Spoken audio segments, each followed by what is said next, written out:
आसिफ। हेबा हेबा, वो तुमसे सॉरी बोलना था, डैड ने कहा था। किस लिए? कल के लिए। आसिफ, ये हमारी दोस्ती में थैंक यू सॉरी की फॉर्मेलिटीज कहाँ से आ गई? एंड ऑनेस्टली स्पीकिंग, मुझे अपने पुराने वाला दोस्त चाहिए। वो आज़र जो हर टाइम मुस्कुराता था, दिल से मुस्कुराता था और उसके मुस्कुराने की रौनक उसके चेहरे पे नजर आती थी।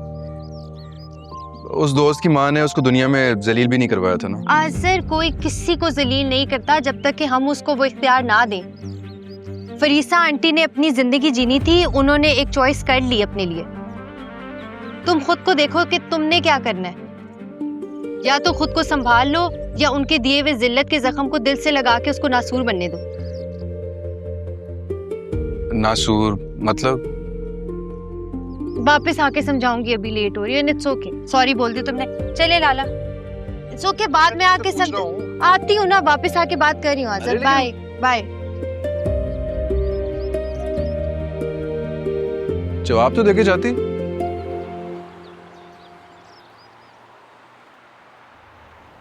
आजा मेरा बच्चा, इस नौकरी ने ना तुम्हें देखो कितना कमजोर करके रख दिया। बैठो बैठो बैठो बैठो। चेहरा देखो मेरी बच्ची का, इतना सा मुंह हो गया तुम्हारा।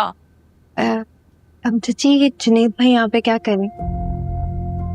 आपको पता है ना, सारा भाभी को अगर पता चला तो वो बहुत बड़ा हंगामा खड़ा कर देंगी। तो बेटा इसमें हंगामा खड़ा करने की क्या बात है? हमने कौन सा लड़के को जबरदस्ती घर में घुसाया है? उस लड़के की अपनी दिलचस्पी थी तो वो आ गया। लेकिन फिर भी चाची, आपको तो पता है कि तुम उसकी फिक्र मत करो, जुनैद समझा लेगा अपनी बहन को। असल मसला तो उसकी माँ का है। बस किसी तरह से उसकी माँ अगर काबू में आ जाए ना तो समझो।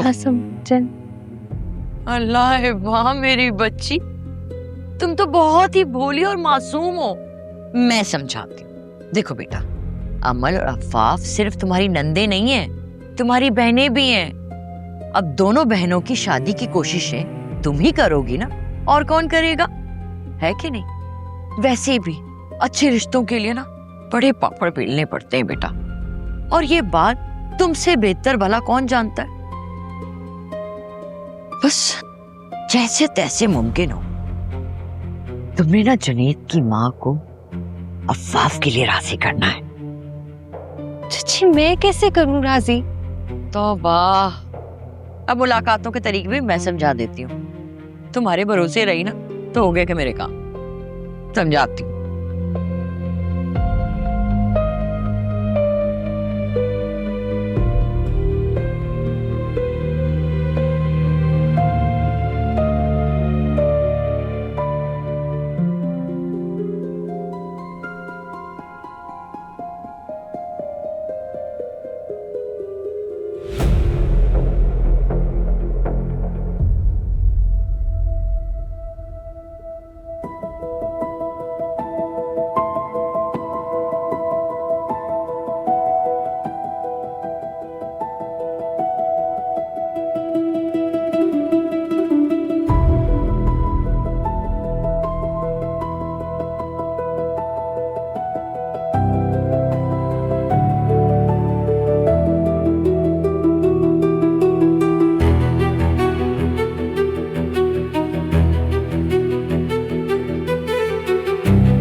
कल हिबा ने मिलाद रखा था अपने घर पे। भाई मैं तो हिबा की मोहब्बत में चली जाती हूँ उस घर में। और तुम अच्छे से जानते हो ना कि मैंने अपनी बेटियों की तरबियत कैसे की है, तरीका सलीका सिखाया है। अफाफ ने उसी का लिहाज करते हुए सारा की खाला से थोड़ा सलाम दुआ क्या कर ली। सारा को तो बुरा ही लग गया, इतनी बातें सुनाई हैं उसने, जलील करके रख दिया। मुसीबत कह रही है और वो भी अफाफ के सामने। नहीं आप प्लीज। अच्छा, माँ की बात का एतबार नहीं है, बहन झूठी लग रही है तुम्हें जो तुम हिबा से पूछोगे। नहीं नहीं हसन, मेरी बात तुम सुन लो। मैं पहले ही राजी नहीं थी कि हिबा मेरी बहू बने, लेकिन तुम्हारी जिद के आगे मजबूर होके मुझे मानना पड़ा। इसका हरगिज़ मतलब ये नहीं है कि उसके घर वाले जब दिल चाहे मुझे जलील कर दें, मेरी बेटियों को जलील कर दें। बात बात पे जलील करते हैं बेटा वो हमें। नहीं नहीं, अगर ऐसे ही चलता रहा तो मैं तो ये शादी नहीं होने दूं।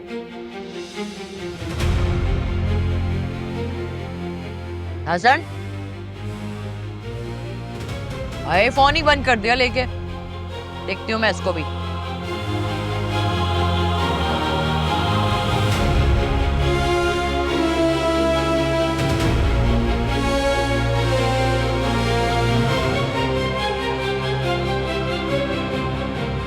बात तुम जानती हो कि अम्मी कितनी सेंसिटिव है, छोटी छोटी बातों को दिल पर ले लेती हैं।